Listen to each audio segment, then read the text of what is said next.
Welcome. In this video, we're going to be creating double exposure time lapses that look like this.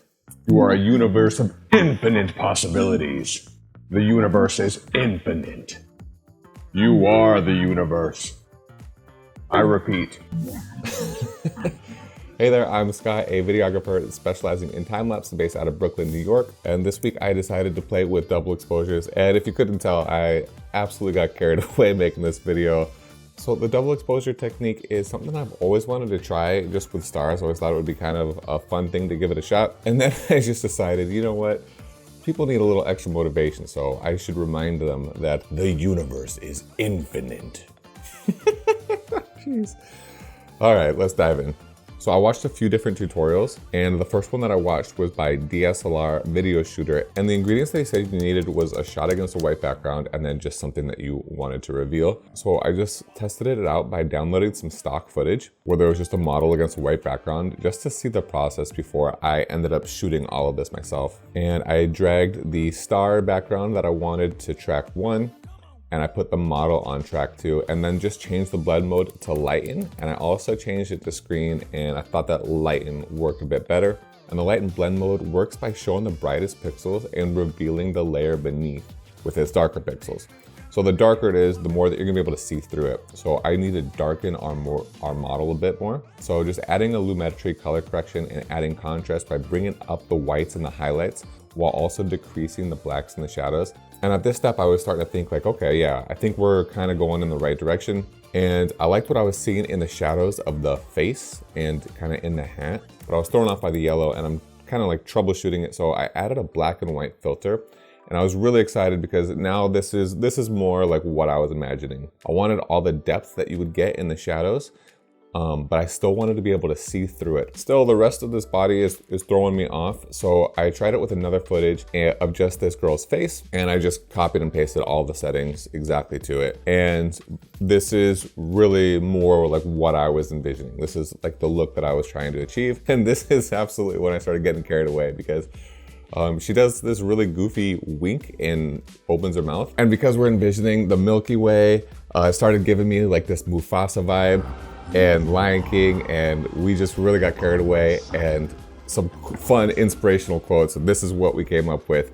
So to do it, I was thinking, okay, I want to be able to see the depth on my face, you know, kind of make it look cinematic. So I just really needed to pay attention to where the shadows were on my face. And so I just went with like the traditional Hollywood look where you can kind of see this nice little triangle on my face. And I thought that would, you know, make it a little bit more interesting.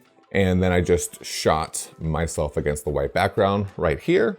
But then once I started going through and trying to achieve that effect, I ran into a couple snags. The first snag was because now that my idea was to have my face just animating through space into the camera, you could still see the white. And I didn't want that white backdrop anymore. So if you end up wanting to do something like this, I recommend just doing it on a green screen, and you can just key it out. But I'm gonna show you what I did with this white background.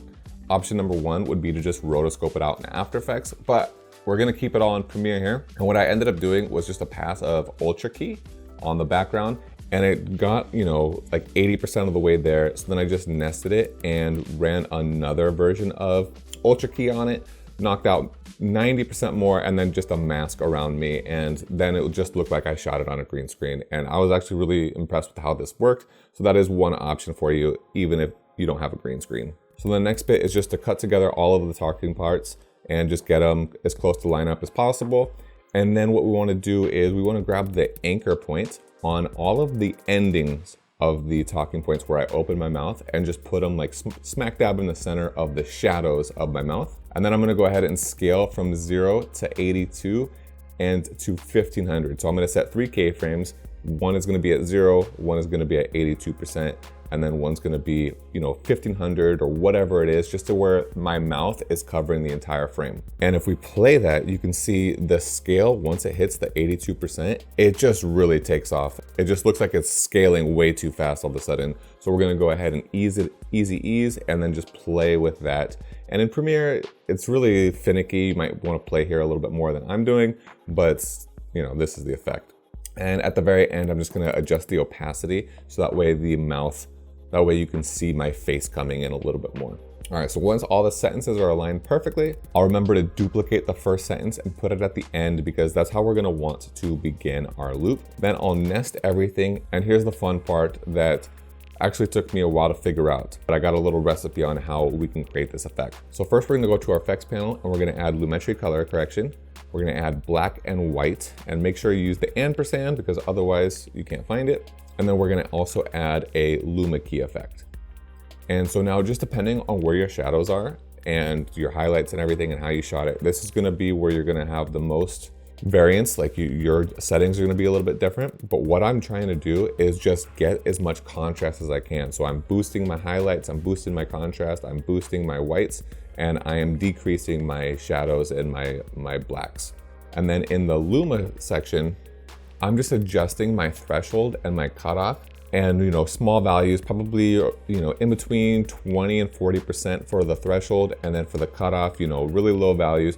All I'm trying to do is see the transparencies and be as transparent as possible where all of my black is, where all of the shadows are, and I want to be able to see through it. And this is kind of the goal that I'm trying to achieve. This is what it should look like. So now we're going to bring this into a new sequence, and we're going to bring it to our third track. And then we're gonna grab our background and we're gonna put it on track 2 and on track 1. And again, for our background, we wanna make this a perfect loop. We're gonna go to our effects panel and we're gonna add a track matte key on our second track. And then we're gonna set, in our track matte key, we're gonna set the matte to video 3 and our composite to luma. And so far, we're not gonna see anything, but what we're gonna do is we're gonna go back into the effects panel, we're gonna grab lumetri color correction, and we're gonna put it on the video on the bottom track, on the first track. We're gonna adjust the exposure and we're gonna drop it down to -7. And that's gonna give us this perfect background where we can just see my face and the background is nice and really dark. Oh, well, that is it for the double exposure effect. And now that you know how to do it, just remember, you're filled with infinite possibilities. And if you need any more affirmations in your life and any more positive stuff, I've went ahead and created a 3-hour loop just so you can start your day feeling great about the infinite possibilities. All right, well, hope you had fun and learned something. Be sure to subscribe, or this is gonna be what haunts you every night when you go to sleep. Happy shooting, and I'll see you next time.